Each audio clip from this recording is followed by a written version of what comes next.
So talk is called Making Compassion Easier, and I'll explain the title or what it means in a few minutes. So like the introduction said, I'm a blogger at The Vegan Strategist, and I, together with Molly Joy, we work at the Center for Effective Vegan Advocacy, which was recently founded, and which helps people to be more effective in their animal advocacy.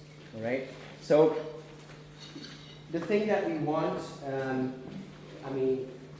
if we want to reduce suffering, our idea of that, our idea to make that happen is more or less create a vegan world. I mean, you can have some questions for that, you can have there's some nuances to be made, but basically a vegan world would be a pretty good idea of a world without or with much less suffering for animals. And at first sight, we're pretty far away from a vegan world. What is projected right now is that by 2050, we will be eating twice as many animal products as today, because countries like China and India are increasing their meat consumption because they're getting richer, and also they're growing in population. So it doesn't look too good at first sight. I have to click a lot, but to just know where I am. Who do we have to make that happen? Who do we have to make that vegan world, that world with less animal suffering, a reality?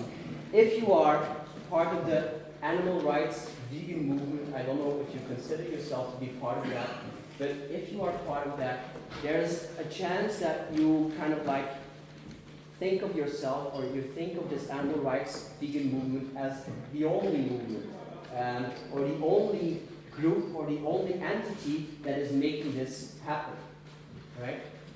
But of course, the vegan movement, the animal rights movement, is just a part of the players that are playing a part.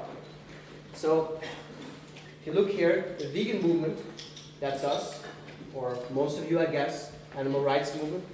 There's a whole health and sustainability movement. It's not necessarily a movement, the whole thing, everything that has to do with health and sustainability. Health organizations, sustainability organizations, all kind of organizations, entities, political bodies bringing out advice to eat less meat, for instance. Okay? And then there is, and Nick has already alluded to it, that is the business side. The business side is actually pretty new. It's the whole economic side. Okay? And if you look at what these three different, there's more. There's the effective altruism part. There's also, of course, totally uncontrollable things like drivers mad cow disease or something we don't have under our control. But let's focus on these three. And these have different messages, and they have different arguments that they use to talk to people. So if you look at the vegan movement, the message is go vegan. If you look at the health and sustainability movement, it's eat less animal products. Less, it's not necessarily go vegan. And if you look at the business side, it's more like eat our animal products, or our fake animal products, right? So they have different messages that they bring to the people. Then there's the arguments that they use. The animal rights movement would say, you have to do this, you have to stop eating meat because it's the right thing to do. Right? It's the ethical thing to do. You know, the moral argument. The health and sustainability part says, it's healthy or it's sustainable, that's why you have to cut down on your animal products consumption. And the business part says, mostly, it's tasty. Our products are really good, they're tasty, they're going to be healthy, they're sustainable, but mainly they're focused on taste. So, different messages, different arguments. Now, within the animal rights vegan movement, there is a critical attitude towards everything that's not this. Everything that's not go vegan for the animals, right? So anything that you do, or anything that we say, like reduce your meat consumption, or be vegan or be vegetarian on Monday, meat is Monday, or whatever, that's looked at with a certain suspicion. Because vegans, the animal rights movement, fears that we will not end up with a vegan world. And also, if we don't use this motivation, part of this movement thinks it's the right thing to do, it's the moral thing to do, we have to do it for moral reasons. Well, that too is looked at, if you don't do that, that's looked at with certain suspicion.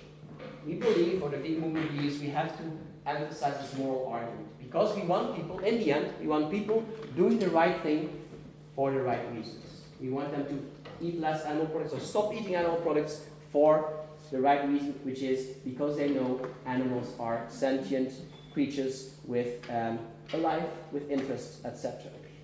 Okay?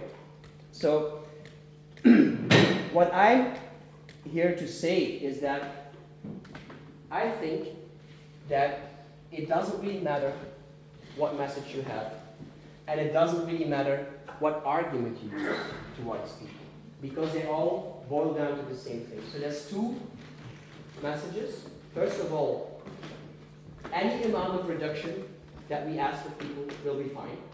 You don't have to say go vegan. And secondly, any arguments that we use will be fine. We don't have to say it's the right thing to do. We can also use other ones. All right? Like I said, part of the vegan movement or the animal rights movement, they want us to just say that, go vegan, and do it for the animals. And everything that is not the right degree of meat reduction, which is to say 0, and everything that is not the right motivation is kind of wrong. So wrong is the lightning bolt stands for not good enough. So Meatless Monday, semi-vegetarian or demi-vegetarian, veganish, vegan, even vegan for the wrong reasons is not good enough. The only thing that's good enough is vegan for the animal, right? And that's the thing that we have to really get rid of, I think, that kind of attitude. We have to get rid of the attitude that it's vegan versus non-vegan, that it's really a black and white thing. So, like I said, any amount of reduction is okay and any reason is okay. Why any amount of reduction is okay, first of all, let me illustrate it with another phenomenon. What is this? Gluten-free, right? You have all experienced the massive growth of gluten-free in whatever country you are from. And of course you know that some people need to be gluten-free. They have to be because it's like a matter of life and death for them. But for another part of the population, they don't need to be. They think it's good for them, but science says it's actually not much useful. But still, even in spite of the evidence, gluten is the new potato, right? But the result of this is interesting. I saw on Facebook, I saw a woman saying like she is really like gluten-free, she has to be gluten-free, and she's saying like, well, as a result of all these fake gluten-free people, I find it really difficult to explain in a restaurant to a waiter that I really cannot have any tiny piece of gluten. The waiters don't understand it because there's all these fakers, you know, who can have some gluten and who are much more at ease with it, right? But on the other hand, and that's the good side of it, this woman said, well, thanks to all these fakers, I have a much bigger choice in products now. These really gluten-free people are actually very happy because there's such a wealth of options now for them that wasn't there 10 years ago, before this gluten-free craze or hype. So what we saw is that demand by a big group of fakers led to a big choice. Okay? Look at the animal rights movement or the vegan movement. We have a very, very tiny number of vegans. 1% at most, maybe in Germany, but even less than that in other countries. We have more vegetarians, and we have especially more meat reducers. And what happens is that, of course, these reducers make it easier for everybody to go further and further on that scale towards veganism, like it was with the gluten-free people. So what we need to do is to make sure that the alternatives, this is the situation when alternatives are not really available, they're not good. Nick was talking about his pasta in his college days. You know, when that was the case, your effort, of course, your required effort that you had to put in, Nick had to be really crazy almost to eat that pasta every day, right? So the required effort that you had to put in was much higher. So the way I say this is compassion costs too much. Being compassionate towards animals and putting that into practice costs too much. It's costly behavior in the sense that it demands a sacrifice. And the people who are vegan here, probably most of you, they are more prepared than the general population to make sacrifices. But we cannot expect that at this moment from everybody. So what we need to do is to increase the alternatives so that the required effort becomes lower. If you take a parallel, plane flight to America, if you have to be in the United States for some reason, if you have to be there, but you say like, yeah, I shouldn't do it because I know this is like very polluting. You know, what options do you have? You can take the boat and be sailing on the boat for 7 days before you get there. That's not a very good option. So you understand, if your option, if your alternative is really lousy, you have to be really, really, really committed to the environment, right? That's not the situation we want. Let me illustrate it another way.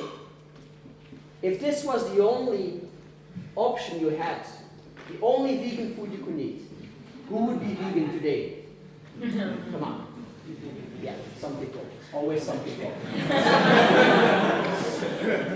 But let me ask you another question. Who would have gone vegan if this had been the only option?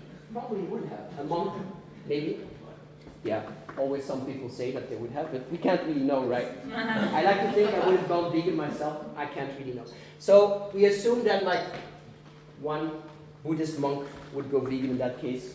But then we discovered like, okay, we can make pretty good meals with like combining these beans and these pulses and these grains, microbiotic influence, and some more people would go vegan. And then we had these like really good meat substitutes, tofurkey and others, and more people would go vegan. And then we have maybe in the future something that's completely indistinguishable from the real thing, you know? And it's just as healthy or healthier, and it's not more expensive, etc. And of course, more people would go vegan. So what we're trying to do, instead of, we can try to talk to people, to their minds. We can say like, come on, you can do it, you can go vegan, you can jump over this, you can be the best. Or we can, what else can we do? Lower the bar. We can lower the bar, right? We can lower the bar. And we can actually lower the bar so much that in the end, maybe going vegan doesn't require any motivation at all. And what do you think some part of the animal rights movement would say about that? Nah. Nah, we don't want that. We want it to be difficult. We want it to be difficult because then people have the right motivation, right? We want them to be motivated for animals. And that's the second part. Any reason will be okay. Why is that? There's different kind of drivers, and there's different kind of ways to distinguish them. But one way to distinguish the drivers that lead people to going vegan is moral reasons or moral drivers versus non-moral drivers. I'm not saying these are immoral, they're just non-moral. I represent this by lab meat, which just stands for, imagine that it's so available, a very good product, everywhere available, people don't need a moral motivation to go vegan. It's just because it's there. It's like another motivation could be your partner is vegan and she cooks. And so you become kind of vegan, but you don't have the motivation. All right? And in our movement, we emphasize these moral motivations a lot. Why is that? First of all, because we think moral motivations work. Moral messages work. We think that, or at least the animal rights movement believes that whatever happened in the past, it happened because of moral reasons and moral drivers. Look at this pamphlet from the abolitionists' fight in North America some time ago. 3 million of your fellow beings are in chains. That's a moral argument. These other people, they are brothers and sisters, they are in chains, we have to liberate them, we care about them. Moral argument, right? But of course, this moral argumentation was not enough to end slavery. There's several things that happened. There was a war of the North against the South, and the North beat the South, and that's why the South couldn't do any slavery anymore. Or there was like technology coming up. Steam machine, which in certain instances made it cheaper to use automized labor than manual slave labor. Slaves have to be fed and have to be housed, and they could be more expensive actually than machines. So that was an important thing that helped make the switch. Now the important thing is that if you look at how we think about change, mostly we change people's attitude, and then they will change their behavior. Right? Of course, we know that in a lot of cases, it doesn't happen like that. This is an illustration of the research among ethics professors. And they investigated like how many of these ethics professors believe that they shouldn't eat animals.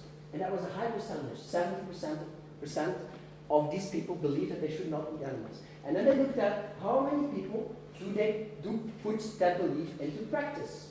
And then the number was not more than with the general population. So you see, it's not enough. There's a huge attitude-behavior gap, right? So apart from this, from attitude towards behavior, there is also behavior change first and then attitude change. And I think this is one of the most, one of the points that the movement is really not applying at all. I mean, the animal rights vegan movement. A couple of examples.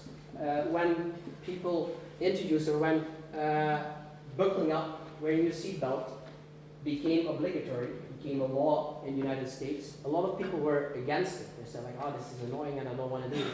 But they had to do it. So a couple of years after this law was introduced, they asked these people, same people, are you in favor or against? And a lot of people were in favor there at that point. What do you think happened? What changed? Yeah? Well, people just use the seatbelt, and because most people have good reasons for why they do stuff, they thought of reasons why they would do. Yeah. Yeah. So they found a rationale to explain their behavior, the behavior that they had to do, right? And probably also they experienced that it was not that bad to wear that seatbelt. You know, that it was fine. It was not that much of a hassle. Another example is. This is the phenomenon of downshifting. Downshifting means like going to live more soberly, like with less, living with less.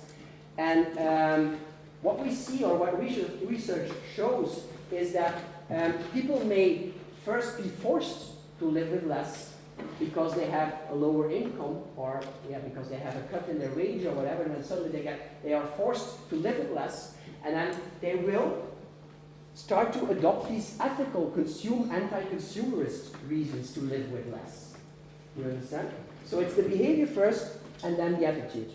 Another example, in a research, I hope one of the more useful researches, they asked participants to write an essay about what the capacities of the cognitive, the mental capacities of animals are. And for some of these people, they put on the table, they put some meat snacks. And with other people, they put nuts, plant-based snacks. What do you think happened? The people who knew they were going to eat meat, they were ascribing less cognitive capacities to animals than the people who would eat the nuts. Why is that? It's putting your attitude in line with the behavior, even if it's future behavior. Okay? And then the last example. These two people, basically are doing the same thing. They're both killing cows. Who do you think the general population is the most angry and frustrated with? It's obviously this one, right? And when I ask people why that would be, they give me all kinds of answers. But I think, answers like, well, this is visible, this is invisible, this is considered more trivial than this, because this is nutrition, etc. But I think the most important answer is that people are participating in this, but not participating in this. So it's much easier to judge a behavior that you're not participating in this. Right?